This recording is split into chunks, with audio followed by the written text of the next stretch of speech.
I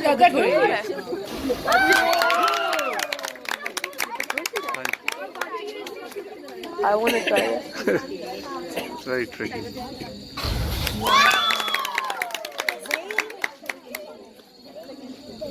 बिस्मिल्लाहिर्रहमानिर्रहीम, अस्सलाम वालेकुम। कैसे हैं आप सब लोग? Welcome back to my channel. आज ज़ेम की बर्थडे है और मैं उसकी कर रही हूँ तैयारियाँ। और तैयारियाँ क्या करनी है, हम यहाँ पे जो है सिंपल सी सेलिब्रेशन करेंगे ज़ेम की बर्थडे की, जिस पे ज़ेम भी खुश हो जाएगा और हम भी खुश हो जाएंगे। यहाँ पे मैंने बिल्कुल सिंपल से 2 थ्रेड लिए, उनके साथ मैंने बैलून्स जो हैं वो लगा दिए। ऊपर ज़ेम ओन की जो है पिक्चर्स थी वो मैंने पेस्ट कर दी और बच्चे इसी पे बहुत खुश हैं माशाल्लाह और खूब इंजॉय कर रहे हैं।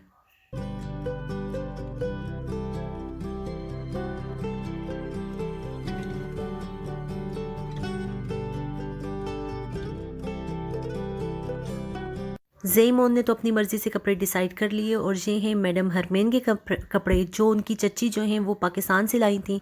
इस पे कुछ कश्मीरी कढ़ाई हुई है, कुछ कश्मीरी ड्रेस है जो कि मुझे बहुत पसंद है। इसका कलर बहुत प्यारा है और जहाँ पे मैं फिर थैंक यू बोलूँगी अपनी देवरानी का, और जो है जो कि इतना खूबसूरत ड्रेस लेके आई हरमैन के लिए, और हरमैन भी इसको देख के बड़ी खुश हुई। अभी आप आगे हरमैन के नखरे चेक कीजिएगा।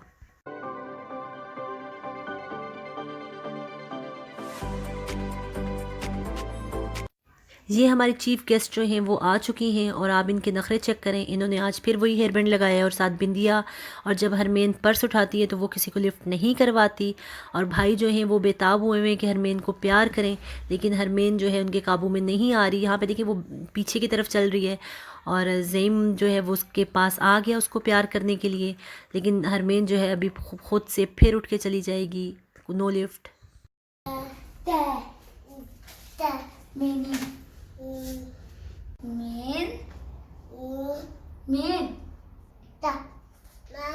हमें गुस्सा कर दो।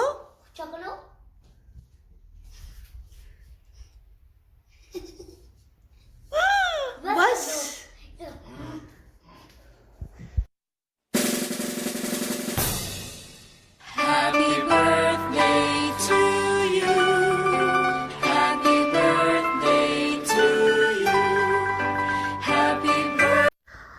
आ चुका है ज़ेम का बर्थडे का केक, और यहाँ पे वो ज़ेम लिखने के बजाय उन्होंने लिख दिया ज़ैन, और एम को जो है वो एन बना दिया। और ज़ेम इस पे एतराज़ कर रहा था, लेकिन मैंने उसको समझाया कि कोई बात नहीं।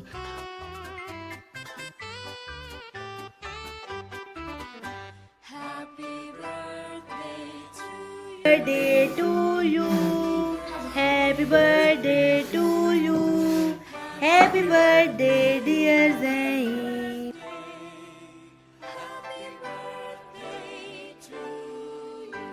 और यहाँ पे फिर वही बचपन वाला फार्मूला कि जिसकी बर्थडे होती है उसको केक ज़्यादा मिलता है, और ज़ेम के नाम वाला केक ज़ेम ने खाया और कुछ ज़ेम के साथ ये वाली मस्ती हो गई। और फिर ज़ेम इस पे खुश तो हुआ लेकिन भाग के गया वो मुंह धोने। और जहाँ पे जो हरमैन है वो आगे हो रही थी कि उसको ज़ेम के मुंह के ऊपर से केक खाना है। खैर, अब ये जो है ये गिफ्ट्स, ज़ेम को जो गिफ्ट्स मिले वो हमारी तरफ एक सेशन होता है रात के टाइम का, उसमें ये होता है कि 12 बजे जो है ना उसमें से बच्चे जो है अपने कुछ गिफ्ट्स, इसलिए को इतने ज़्यादा बेसब्रे हो रहे होते हैं तो वो अपने कुछ गिफ्ट्स जो हैं वो रात को 12 बजे खोल लेते हैं। और कुछ गिफ्ट्स जो संभाल के मैंने रख दिए थे, मैंने कहा नहीं वो सुबह ही तुमने खोलने हैं। तो ये अभी वाले गिफ्ट्स हैं, और ये आप ज़ेम के एक्सप्रेशन चेक करें, बहुत खुश हो रहा है। और आप इस ज़ेम के गिफ्ट्स देखिए।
ये गिफ्ट जो हैं वो ज़ेम ने रात को खोले थे, इसलिए कि उसको बहुत शौक़ हो रहा था अपनी गन्स देखने का। तो ये इनको गन्स का बहुत ज़्यादा शौक़ है और ये गन्स हमें सिर्फ इस वजह से ख़रीदनी पड़ती हैं कि जब हम लास्ट टाइम पाकिस्तान गए थे तो इनकी गन्स पाकिस्तान साथ लेके गए थे। यहाँ से लेके जाते हुए तो कोई मसला नहीं हुआ, लेकिन जब हम पाकिस्तान से वापस इधर आ रहे थे तो हमें अलाउ नहीं किया गया कि आप ये गन्स लेके जा सकते हैं। हालांकि ये टॉयज़ हैं नर्फ के, सब जानते हैं, लेकिन वो फिर भी अलाउ नहीं हैं। और वो हमारी जो है वो अच्छी खासी 15-20 गन्स जो हैं नर्फ वालों की वो पाकिस्तान में रह गई। और अब ये होता है कि आए दिन जो है वो ज़ेम पाकिस्तान फ़ोन करके उनको वीडियो कॉल करके अपनी गन्स देखता है, और जब कोई नई गन देखता है तो कहता है कि मेरी गन्स पाकिस्तान में, और वो आप लोगों के कहने पे मैं पाकिस्तान लेके गया था तो इसके बदले अब मुझे गन चाहिए। तो ये गन्स पे गन्स जमा किए जा रहा है। तो इसके साथ ही हमने एक और ये सेट लिया है। इसमें क्या होता है कि ये देखिए ये इलेक्ट्रिक है, ये यहाँ पे आपको टारगेट करना होता है, और जब आप इनको टारगेट कर लेते हो तो नीचे आपके पॉइंट्स आते हैं। वैसे तो ये एक दूसरे को शूट करते थे, इनकी बुलेट्स इतनी हार्ड नहीं होती हैं, आपको लगती नहीं है।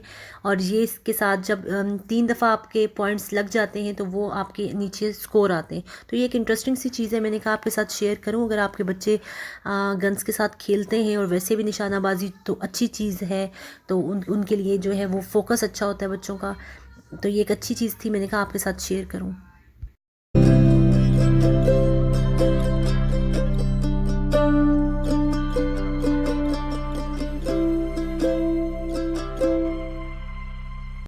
वक्त इतने जल्दी गुजरे जा रहा है, पर लगा के जो उड़ने वाली बात होती है ना, वो वाला सीन हो रहा है कि पता ही नहीं चल रहा इतने जल्दी वक्त गुजरे जा रहा है। अभी कल की ही बात है कि ज़ेम बिल्कुल छोटा सा था, मैं इसकी पिक्चर्स देख रही थी तो मैंने सोचा कि मैं आपके साथ भी शेयर करूं। देखिए ये ज़ेम के जब पैदा हुआ था उस वक्त की पिक्चर है, जहाँ पे जब ये 1 साल का इसने चलना स्टार्ट किया तब की पिक्चर है इसकी। और मतलब और आज माशाल्लाह से ज़ेम जो है वो 8 साल का हो गया है, कल को वो 18 साल का होगा। बिल्कुल ऐसे ही होगा कि 8 से 18 में पता ही नहीं चलेगा, और इतने जल्दी वक्त गुजर जाता है। तो इसलिए जो अपने बच्चों की छोटी छोटी खुशियाँ हैं आप उनको एंजॉय करना सीखें। आप खुश रहें, ख़ुद भी खुश रहें, अपने बच्चों को भी खुश रखें। पता है खुशी जो होती है ना वो आपकी अंदर की फीलिंग है। अगर आप यहाँ पे कोई दूसरा आके आपको खुश नहीं करेगा, कोई दूसरा आके आपको कभी भी नहीं करेगा, खुश करेगा। या आप खुद हो जो अपने आप को खुद खुश रख सकते हो, और ख़ुद भी खुश रहें, अपने साथ रहने वाले लोगों को भी खुश रखें, अपने बच्चों के साथ एंजॉय करें, ज़िंदगी को अच्छे तरीके से एंजॉय करें, ताकि कल जब आप बैठें तो आपके पास अच्छी अच्छी मेमोरीज़ हों, आप उनको देख के खुश हों और आपको कोई रिग्रेट ना हो कि आपने वो टाइम एंजॉय नहीं किया। ये मुझे अभी भी जब पिक्चर्स देख रही हूँ तो मुझे याद आ रहा है कि ये ज़ेम उस टाइम का जब ओन पैदा हुआ था, और जहाँ पे जो है हम पाकिस्तान में थे उस टाइम, और किसी काम से हमने जाना था। और ये पिक्चर्स मुझे ज़ेम की बहुत पसंद है, और माशाल्लाह ये काफ़ी हेल्दी बच्चा हुआ करता था। और ये आप लोग भी इसकी पिक्चर्स देखें और अपनी दुआओं में मुझे, मेरे बच्चों को, मेरे हस्बैंड को हमें ज़रूर याद रखिएगा, और मेरे अब्बू के लिए बहुत सारी दुआएं कीजिएगा। आज जब मैं बर्थडे कर रही थी तो मेरे जहन में पीछे जो फ़िल्म चल रही थी वो वही चल रही थी जो लास्ट टाइम ज़ेम की बर्थडे पाकिस्तान में सेलिब्रेट हुई थी। वो उसमें अब्बू हमारे साथ थे, और मुझे एक एक बात याद आ रही थी जो मैंने अब्बू से की थी, जो अब्बू ने कही थी, और वो सारे टाइम जब हम अब्बू के साथ थे वो सब चीज़ें मुझे बहुत याद आ रही थी। माँ बाप की हस्ती ऐसी होती है कि आप जो मर्ज़ी कर लो आप उनको भूल नहीं सकते, उनकी याद आपके दिल से कभी कम नहीं हो सकती। तो मैं आप सब लोगों से रिक्वेस्ट करती हूँ कि अपने दुआओं में मेरे अब्बू को ज़रूर याद रखिएगा, मेरे बच्चों को, मेरे हस्बैंड को, मेरी अम्मी को, मेरे तमाम रिश्तेदारों को अपने दुआओं में याद रखिएगा। आप सब लोगों का बहुत शुक्रिया व्लॉग देखने के लिए। इंशाल्लाह कल के व्लॉग में आपसे मिलूँगी। अल्लाह हाफ़िज़।